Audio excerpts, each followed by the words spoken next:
17절부터 30절까지 말씀을 한 절씩 자매님과 형제님들이 번갈아 읽겠습니다. 자녀이면 또한 상속자 곧 하나님의 상속자요 그리스도와 함께한 상속자니 우리가 그와 함께 영광을 받기 위하여 고난도 함께 받아야 할 것이라. 생각하건대 현재의 고난은 장차 우리에게 나타날 영광과 비교할 수 없도다. 피조물이 고대하는 바는 하나님의 아들들이 나타나는 것이니 피조물이 허무한 데 굴복하는 것은 자기 뜻이 아니요 오직 굴복하게 하시는 이로 말미암음이라. 그 바라는 것은 피조물도 썩어짐의 종노릇한 데서 해방되어 하나님의 자녀들의 영광의 자유에 이르는 것이니라. 피조물이 다 이제까지 함께 탄식하며 함께 고통을 겪고 있는 것을 우리가 아느니라. 그뿐 아니라 또한 우리 곧 성령의 처음 익은 열매를 받은 우리까지도 속으로 탄식하여 양자될 것 곧 우리 몸의 속량을 기다리느니라. 우리가 소망으로 구원을 얻었음에 보이는 소망이 소망이 아니니 보는 것을 누가 바라리요. 만일 우리가 보지 못하는 것을 바라면 참음으로 기다릴지니라. 이와 같이 성령도 우리의 연약함을 도우시나니 우리는 마땅히 기도할 바를 알지 못하나 오직 성령이 말할 수 없는 탄식으로 우리를 위하여 친히 간구하시느니라. 마음을 살피시는 이가 성령의 생각을 아시나니 이는 성령이 하나님의 뜻대로 성도를 위하여 간구하심이니라. 우리가 알거니와 하나님을 사랑하는 자 곧 그의 뜻대로 부르심을 입은 자들에게는 모든 것이 합력하여 선을 이루느니라. 하나님이 미리 아신 자들을 또한 그 아들의 형상을 본받게 하기 위하여 미리 정하셨으니 이는 그로 많은 형제 중에서 맏아들이 되게 하려 하심이니라. 또 미리 정하신 그들을 또한 부르시고 부르신 그들을 또한 의롭다 하시고 의롭다 하신 그들을 또한 영화롭게 하셨느니라. 아멘. 오늘 설교는 제 아내의 이야기로 시작하고자 합니다. 먼저 여보 미안합니다. 아내가 첫째 평화를 낳고 난 직후에 그런 말을 하는 겁니다. 여보 너무 아이를 임신하고 참 10달 지내고 출산하는 것이 힘이 들어서 둘째는 자신이 없어요. 우리는 평화로만 충분할 것 같아요. 그랬던 아내가 얼마 지나지 않아서 우리 둘째 계획은 어떻게 하면 좋을까요? 라고 묻더니 결국은 둘째를 가졌습니다. 그래서 사랑이가 태어난 것이죠.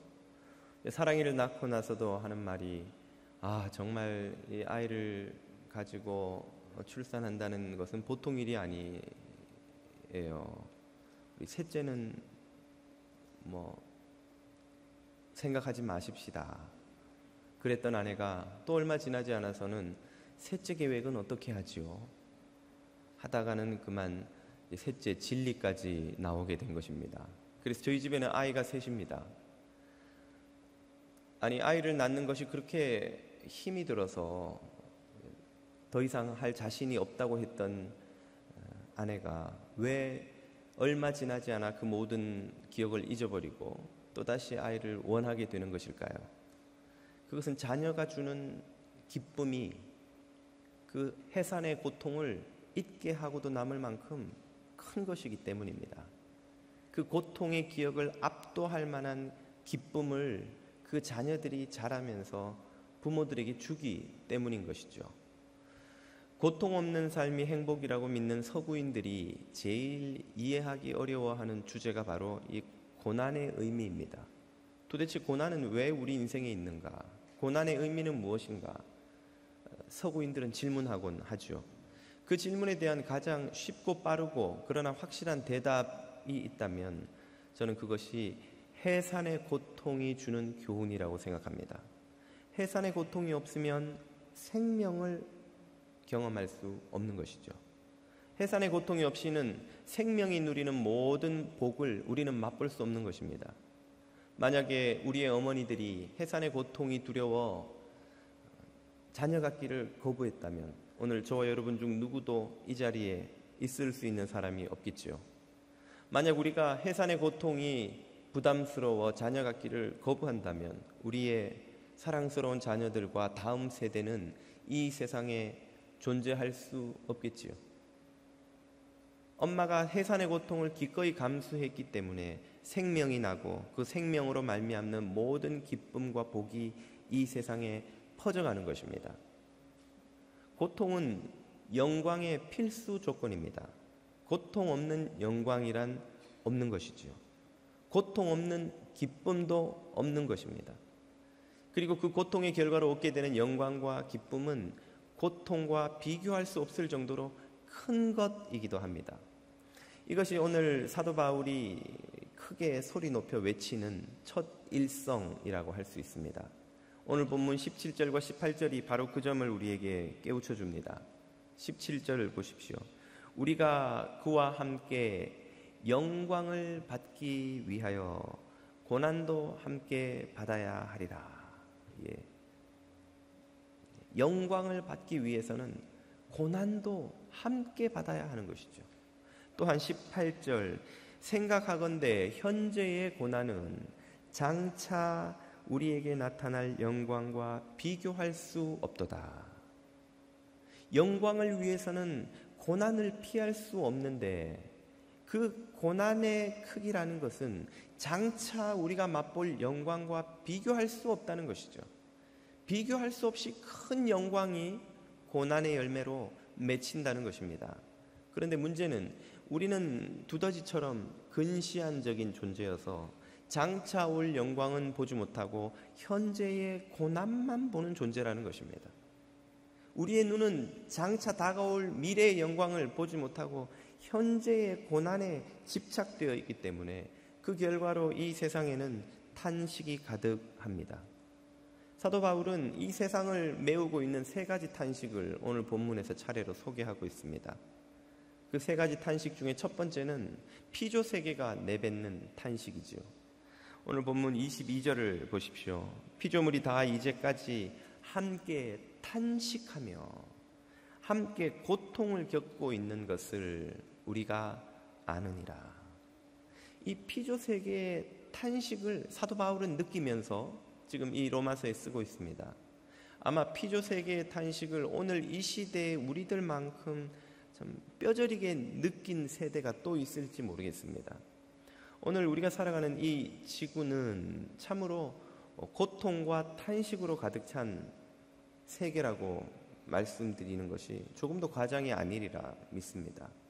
지금 지구상에 있는 산림의 80%는 이미 완전히 파괴되어 되돌릴 수 없는 수준이 되었습니다. 지금 말씀드리고 있는 이 순간에도 매 2초마다 축구장 크기만한 산림이 잘려서 파괴되어 사라지고 있습니다. 지구상의 마지막 허파라고 일컫는 인도네시아의 원시림, 아마존의 밀림도 모두 인도네시아의 원시림의 70%, 아마존의 밀림의 20%가 파괴돼서 완전히 사라졌습니다. 그리고 그 파괴되는 속도는 엄청나게 가속도가 붙어 지금 빠르게 더 진행되고 있는 것이죠. 인간이 저지르고 있는 환경 파괴와 오염과 남용과 착취는 이 지구의 재앙을 가지고 오고 있습니다. 그 재앙 중에 하나가 이상 기온 현상이죠. 엘니뇨, 라니냐 같은 이상 기온으로 말미암아 지구 곳곳에 산불과 흉년과 가뭄과 태풍이 몰아치고 있습니다. 제가 LA를 떠나온 지가 이제 한 7년이 다 돼 가는데요. LA 있을 때만 해도 5번 프리웨이를 타고 교회와 집을 오가다 보면 그 왼쪽에 있는 언덕 산배기가 여름이면 거의 연례 행사처럼 산불이 나는 거예요. 지금은 갈수록 그 횟수가 점점 잦아져서 캘리포니아를 비롯한 서부 대부분의 지방이 쉴 새 없는 어디선가 벌어지고 있는 산불로 산이 폐허가 되어가고 있습니다. 차를 타고 프리웨이를 달리다 보면 왼쪽 산 등성이가 벌겋게 불에 타서 그 불길이 오른쪽에 있는 주택가까지 계속 불씨와 함께 날아옵니다. 그런 일들이 계속 벌어지고 있는 거예요. 웨스트 버지니아에서는 폭풍으로 지난 주간에 14명이 사망하고 수백 채 집이 파괴됐습니다.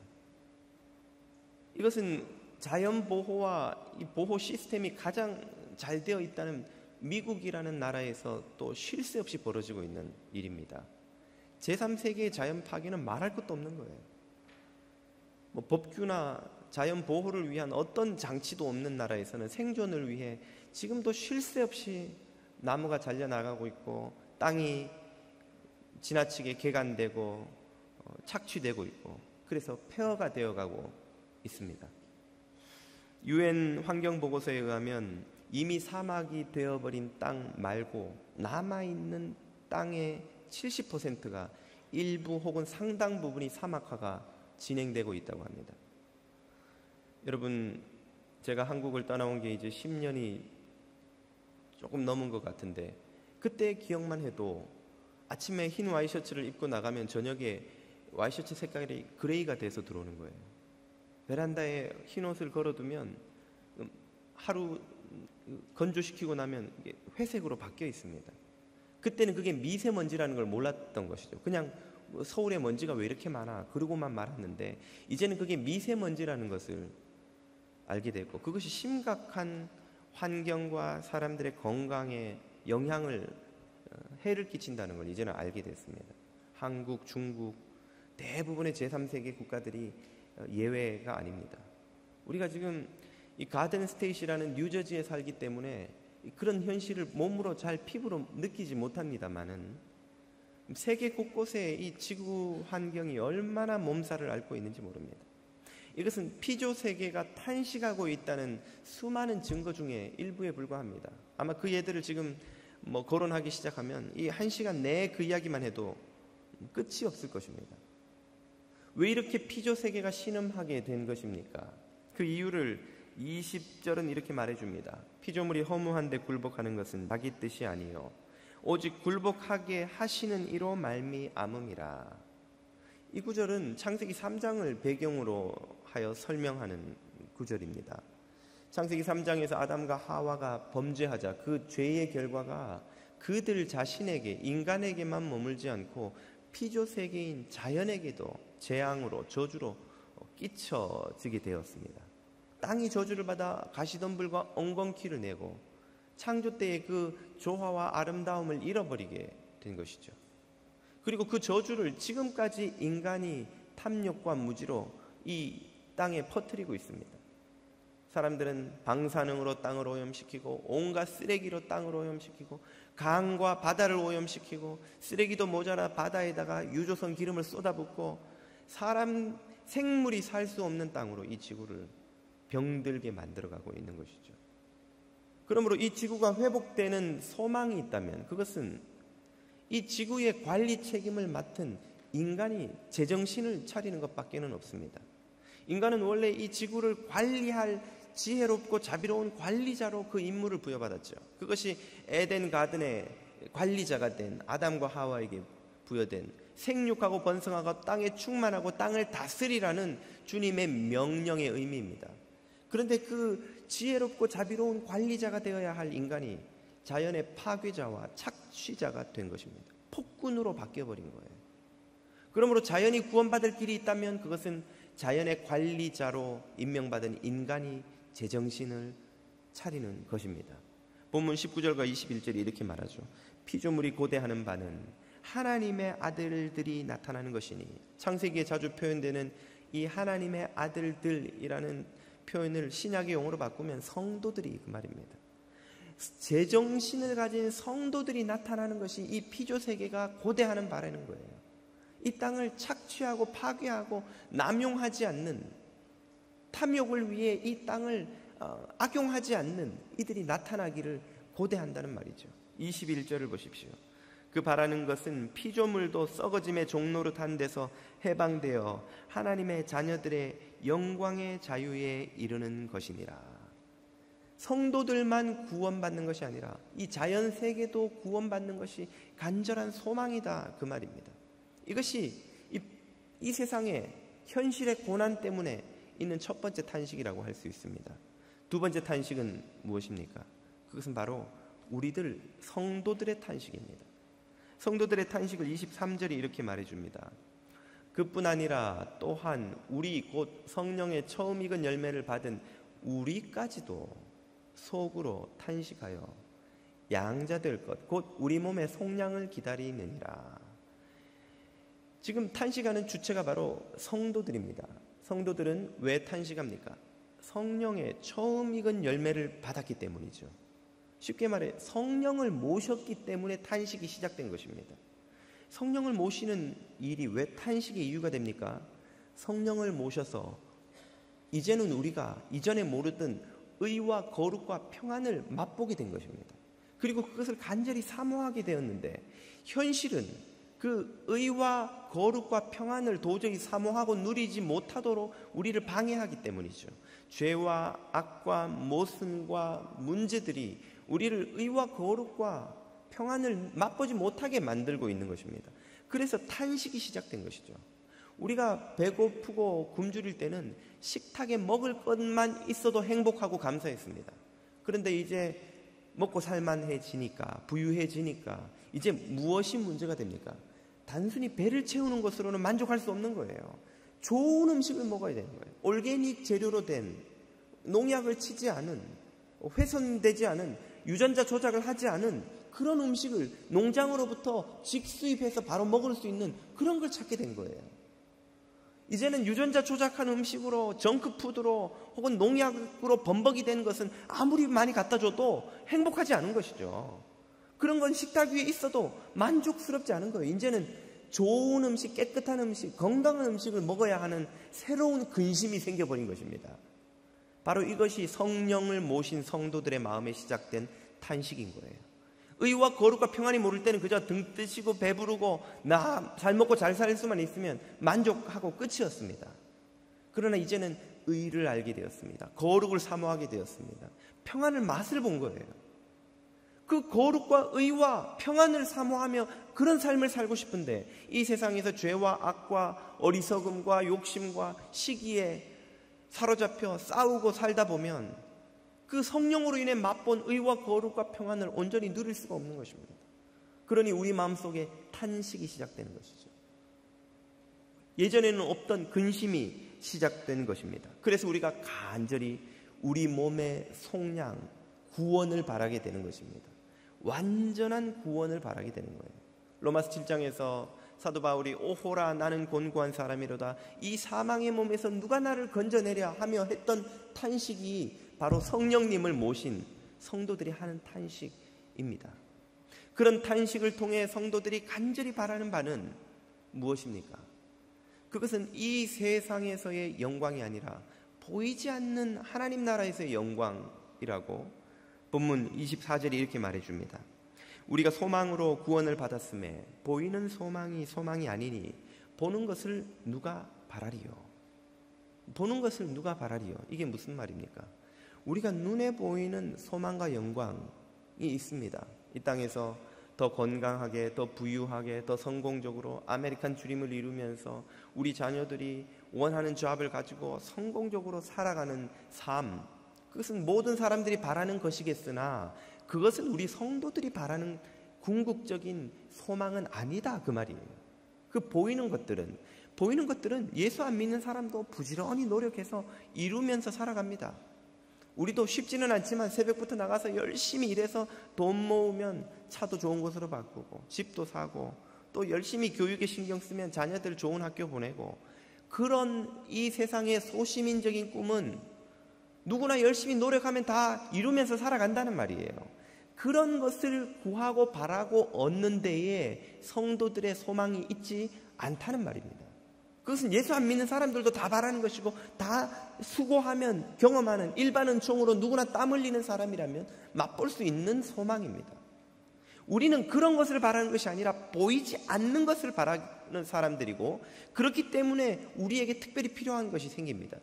25절이 그 사실을 이렇게 가르쳐 줍니다. 만일 우리가 보지 못하는 것을 바라는 사람들이라면 실제로 우리가 그런 사람들인데 그런 우리들에게 뭐가 필요하단 말입니까? 참음으로 기다리는 인내가 필요하다는 말이에요. 인내. 이 인내는 곧 다른 말로 하면 믿음을 말하는 것입니다. 우리 성도들이 바라는 것은 믿음과 인내가 요구되는 거예요. 이 세상에서 바라는 성공은 굳이 이런 성도의 믿음, 성도의 인내가 없어도 정직하게 성실하게 혹은 좀 요령을 쓰면서 머리를 써서 남들보다 더 애를 쓰는 방법을 찾다 보면 이룰 방법이 있습니다. 길이 있습니다. 그러나 성도들이 바라는 것은 우리가 노력한다고 얻을 수 있는 것도 아니고 그것을 과연 얻을 수 있을지도 확신을 못하는 거예요. 우리들이. 비유하자면 이런 것입니다. 누가 여러분의 평생 은퇴 자금으로 모아둔 귀한 돈을 빌려가면서 금덩어리를 하나 맡겨놓고 간다고 생각을 해보십시오. 그러면 마음이 놓이지요. 돈을 안 갚아도 내 이 금덩어리를 담보로 가지고 있다가 이걸 가지면 충분히 해결이 되니까. 그런데 어떤 사람이 아무것도 맡기지 않고 여러분의 은퇴 자금을 몽땅 빌려가면서 내년 이맘때 내가 꼭 갚을게, 내 말을 믿고 빌려줘, 그리고 들고 갔다고 한번 가정을 해보십시오. 여러분에게 그 1년이 얼마나 긴 1년이 되겠습니까? 차용증 하나 안 쓰고 계약서 하나 안 쓰고 담보물 하나 안 주고 빌려간 거를 1년 후에 받기로 그냥 하고 빌려줬다면 그 1년이 10년 같고 20년 같지 않겠어요? 그 1년을 기다리는 게 얼마나 힘이 들겠냐는 거예요. 성도들이 바라는 소망을 기다리는 것이 바로 이와 같다는 거예요. 우리들이 믿고 받고 가지고 있는 건 뭐밖에 없습니까? 주님의 말씀밖에 없는 거예요. 성경밖에 없는 거예요. 주님이 내가 너희들이 본대로 다시 오리라, 천사들이 한 약속, 그 말씀밖에 없는 거예요. 그 말씀 붙들고 믿음으로 이 소망을 바라보고 살기 위해서는 뭐가 필요하다는 말입니까? 믿음과 인내가 필요하다는 거예요. 믿음과 인내가. 문제는 우리에게 뭐가 없습니까? 바로 그 믿음과 인내가 없습니다. 우리가 얼마나 조급하고 얼마나 변덕이 심하고 얼마나 믿음이 없고 얼마나 인내가 없는 존재들입니까? 그러니까 도저히 우리는 그 소망을 바라며 기다리며 인내할 수 있는 존재가 아닌 거예요.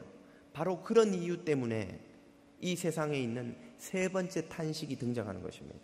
그 세 번째 탄식은 바로 성령님의 탄식입니다. 오늘 본문 26절이 이렇게 말해주죠.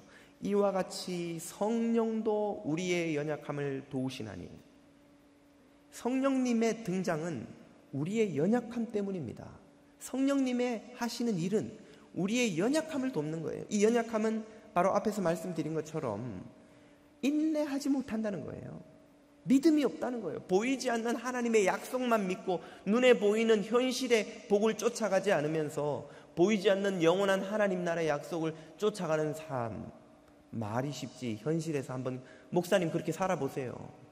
당장 비즈니스가 안 되는데, 당장 몸이 아픈데, 당장 자식이 속을 썩이는데 영원한 하나님 나라의 소망을 바라보며 인내하며 기다리며 감사하며 그게 됩니까?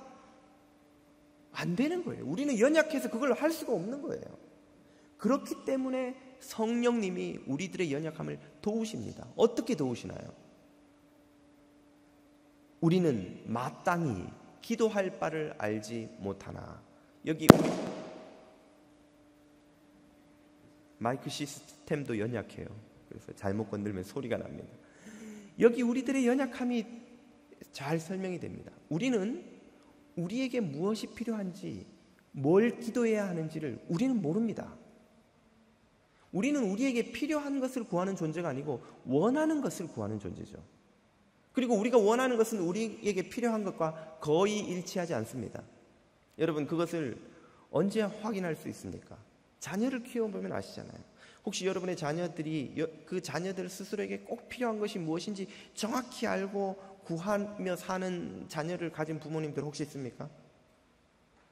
아침에 제 시간이 되기 전에 아이들이 벌떡 일어나서 알아서 세수하고 옷 입고 딱 식탁에 5분 전에 앉아서 밥 주기를 기다리다 밥 먹고 나면 바로 가방 싸서 딱 학교 가고, 학교 갔다 오면 뛰어나가지 않고 바로 앉아서 숙제부터 다 해놓고 혹시 책 읽을 거 없나 책장 이렇게 뒤지다가 자기 전에 알아서 이빨 닦고 세수하고 어머니 아버지 안녕히 주무세요 하고 잠자리에 드는 그런 자녀를 키우시는 분이 있으면 혹시 여기 손 들어봐 주십시오.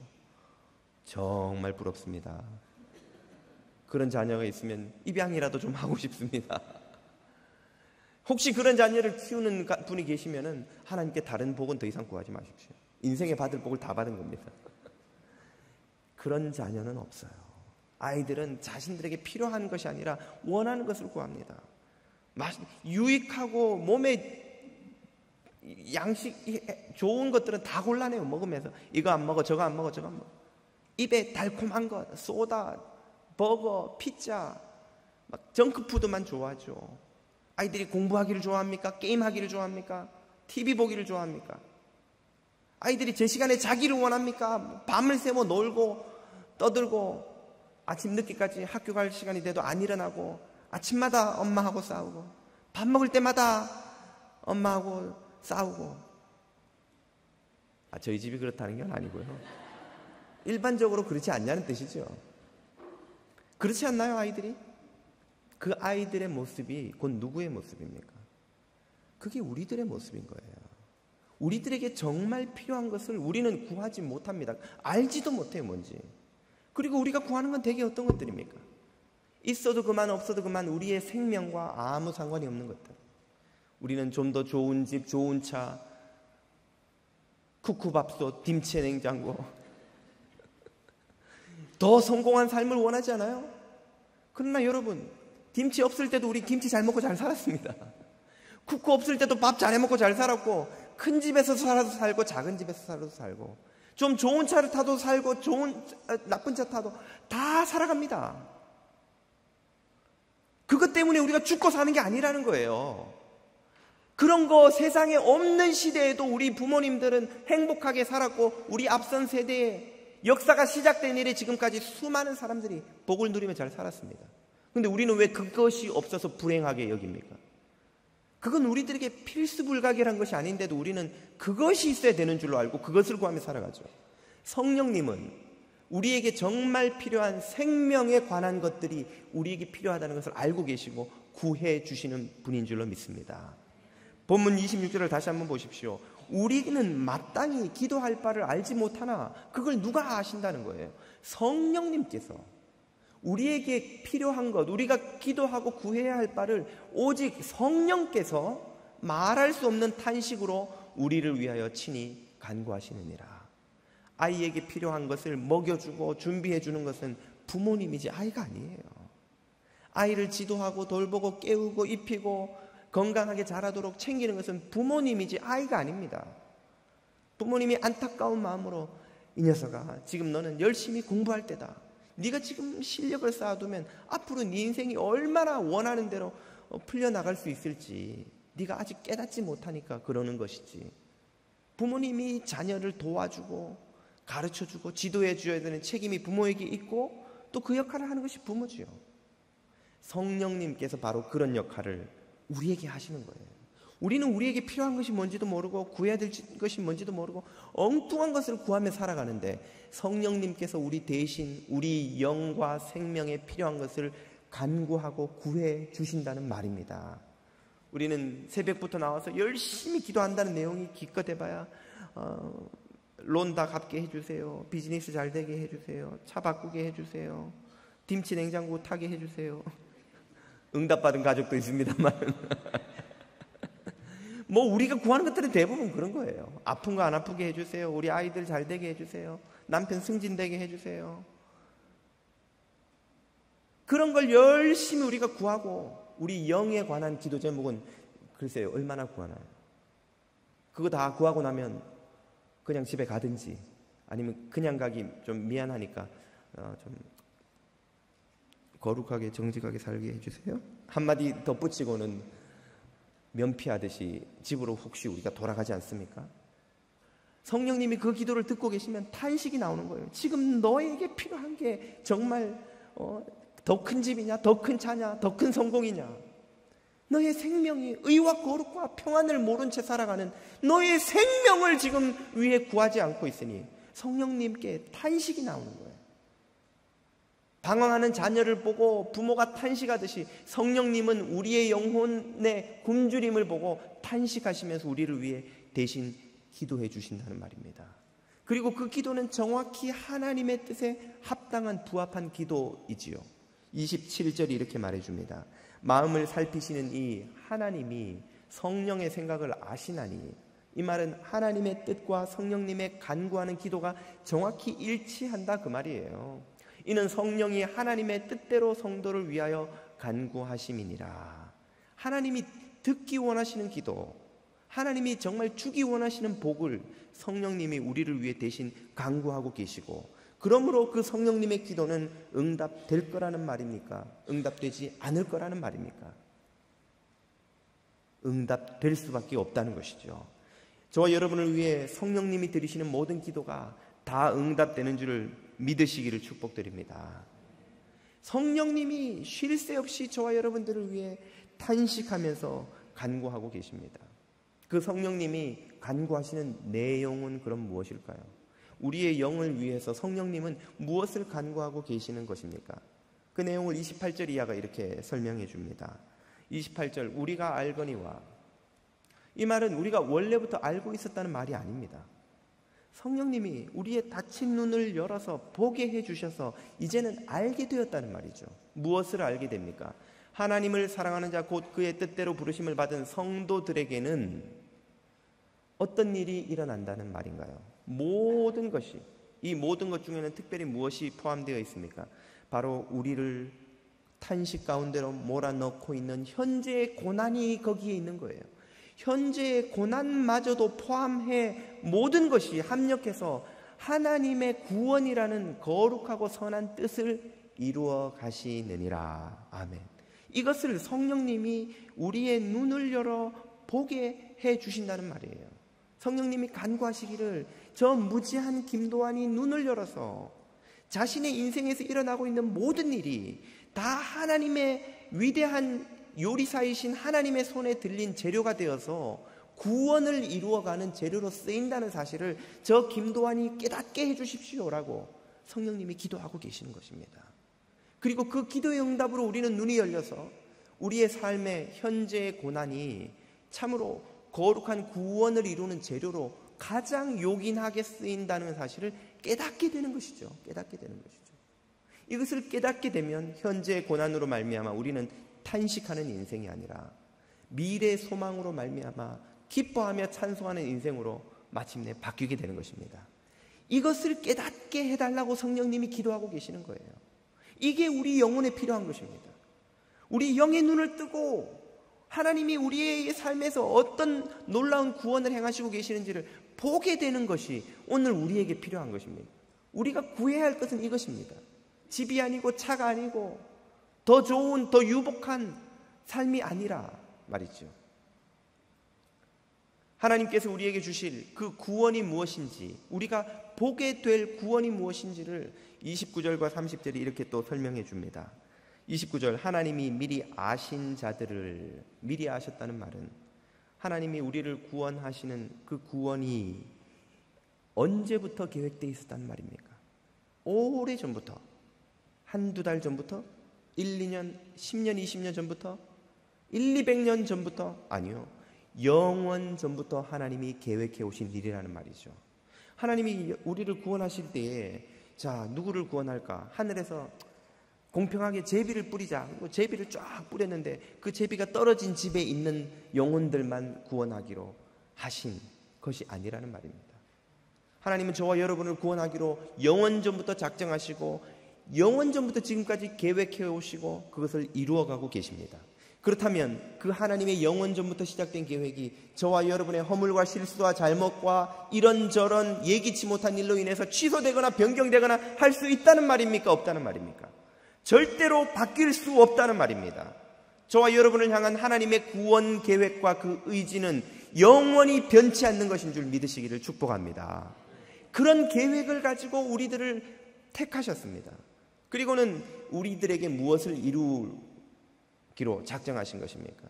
바로 다음에 나오죠. 또한 그 아들 그리스도의 형상을 본받게 하기 위하여 미리 계획하셨으니, 하나님의 궁극적인 목적은 저와 여러분이 그리스도의 형상을 본받는 것입니다.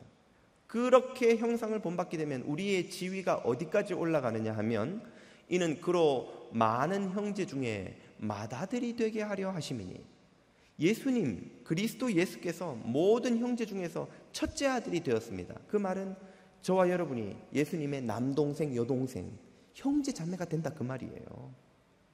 하나님의 양자로 저와 여러분이 입양되어서 예수님과 같은 영광을 누리게 된다 그 말입니다. 이것이 하나님의 구원의 목적인 거예요. 어떤 수준에 이르는 것이 그리스도의 형상을 닮은 그리스도와 형제 자매가 되는 영광을 누리는 것입니까? 그 사실을 구체적으로 30절이 이렇게 마지막으로 정리해 줍니다.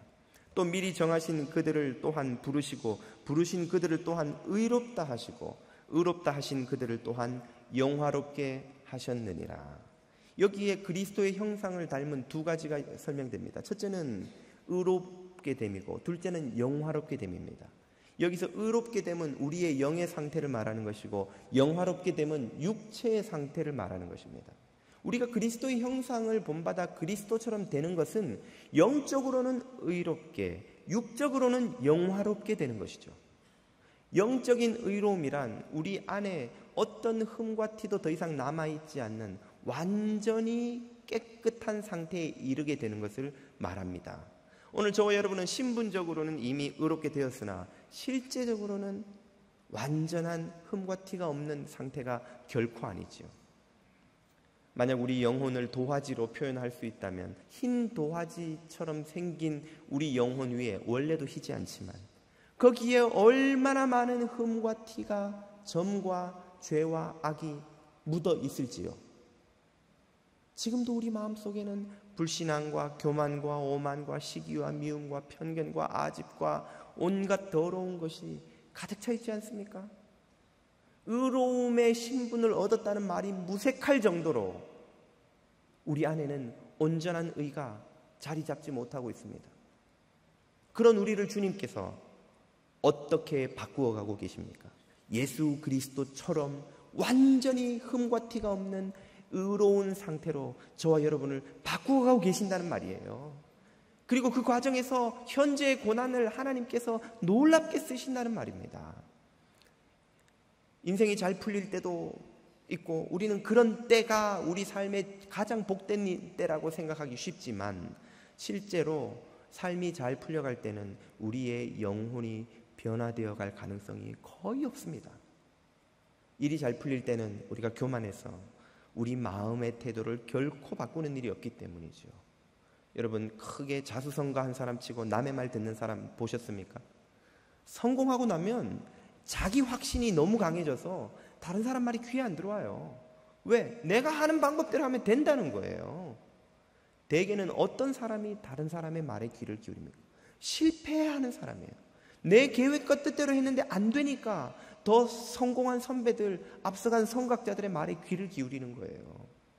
우리 인생이 고난을 겪고 실패도 겪고 좌절도 맛봐야 하나님의 말씀이 비로소 귀에 들리는 겁니다. 그렇지 않으면 우리는 우리가 신인 줄 알아요. 내가 왕인 줄 알아요. 내 뜻대로 하면 인생 다 해결되는 줄 알아요. 하나님은 고난을 사용하셔서 우리의 영혼을 그리스도처럼 의로운 존재로 바꾸어 가시는 데에 그 고난을 가장 유용한 재료로 사용하시는 줄 믿습니다. 영혼이 의롭게 되는 것이 첫 번째 그리스도의 형상이라면 두 번째는 육체가 영화롭게 되는 것이죠. 여러분 우리의 육체는 영광과는 거리가 있지 않습니까? 혹시 여러분 거울을 보시면서 야 영광스러운 나의 바디여 이런 감탄을 하시는 분들 혹시 계시나요? 한때 그런 때가 잠시 있었을지 모르겠습니다. 눈 깜빡할 때 지나간 그 청춘의 시대에 저도 거울 앞에 서면 정말 장동건이 부럽지 않던 시대가 있었어요. 요즘은 좀 자신감이 많이 떨어지긴 했습니다만 우리 몸이라는 것이 얼마나 쉽게 병들고 부러지고 상하고 노화되고 아니 어느새 돌아가신 할머니가 거울 앞에서 나를 이렇게 보시면서 빨리 와라 그러시는 것처럼 보여요. 돌아가시는 어머니 모습이 거울 속에서 보입니다. 겉으로 보면 멀쩡해 보이지만 눈도 나쁘죠. 비염 있죠. 충치도 있죠. 목 디스크에 장애, 수시로 장염, 또 참 다 좀 설명하기 힘든 요소에 이런저런 종합병원 같은 걸 몸에 안지 않고 살아가시는 분 혹시 여기 계십니까? 무슨 말인지 잘 이해가 안 되는 젊은 분들도 계시겠지만 이해하는 데 시간이 얼마 걸리지 않을 겁니다. 금방 이해가 될 거예요. 아, 저 어르신들이 하는 말이 뭐구나 하는 걸. 우리 몸은 영광스러운 존재가 아닙니다. 영화로움과 거리가 멀어요. 그러나 주님은 우리 양자로 입양된 하나님의 자녀들이 이 쇠약하고 영광을 잃어버리고 죄와 악으로 인해서 오염되고 훼손된 육체를 갖고 살다가 흙으로 돌아가는 것으로 끝나게 만들지 않으시겠다는 것이 주님의 뜻입니다. 예수 그리스도의 부활하신 몸의 영광을 우리들도 입고 부활의 새 몸을 입고 새하늘과 새 땅에서 하나님의 창조의 원래의 영광과 계획과 디자인 가운데서 사는 새 삶을 자녀들에게 주시는 것이 하나님의 목적인 줄로 믿습니다. 이것이 바로 영화로움의 의미예요. 영화로움. 우리의 영은 의롭게 되고 우리의 육체는 그리스도처럼 영화롭게 되는 것이 구원의 완성입니다. 이것이 현재의 고난 속에 탄식하며 살아가는 하나님의 자녀들이 궁극적으로 바라볼 미래의 영광이자 구원의 소망인 것이죠. 보이지 않지만 예수 그리스도가 부활을 통해 승천을 통해 우리에게 약속해 주시고 확실히 주신 소망 그 자체입니다. 이것을 우리가 성령의 간구하심으로 눈이 열려 바라보게 된다면 더 이상 현재의 고난으로 말미암아 탄식하며 고통하며 살지 않게 된다는 것이죠. 이 비전을 갖게 되면 우리의 시선이 영광스러운 미래를 바라볼 수 있게 되기 때문에 현재의 고난에 묶여 탄식하며 절망하며 두려워하며 더 이상 살아가지 않게 된다는 것입니다. 그러므로 바울은 현재 고난으로 신음하는 성도들에게 성령으로 말미암아 눈이 열려 미래의 영광을 바라보는 비전을 갖게 되기를 지금 권하고 있는 것입니다. 오늘 저와 여러분이 바라보고 있는 곳은 어디입니까? 현재의 고난인가요? 미래의 영광인가요? 우리가 현재의 고난만을 집중하고 바라보고 시선이 묶여있는 한 우리의 삶은 탄식과 근심, 걱정 외에는 남을 것이 없습니다. 탄식의 어둠 말고는 우리를 덮을 것이 없는 것이죠. 그러나 미래의 영광을 우리의 눈을 열어 마침내 바라볼 수 있게 되면 거기에는 새로운 소망, 새로운 기쁨, 새로운 열정이 시작되는 것입니다. 그것이 성도의 삶이고 구원받아 생명의 성령의 법 아래 살아가는 하나님의 자녀들의 삶의 모습인 것이죠. 오늘 저와 여러분이 바라보고 있는 곳은 어디입니까? 저와 여러분의 시선이 머무는 곳은 어디입니까? 현재 고난이 아니라 예수 그리스도의 형상을 닮은 영광스러운 미래의 그 영광, 구원의 소망을 바라보실 수 있게 되기를 축복드립니다. 성령님의 역사로 말미암아 저와 여러분의 눈이 열리는 역사가 있기를 우리 주 예수 그리스도 이름으로 축복드립니다. 기도드리겠습니다.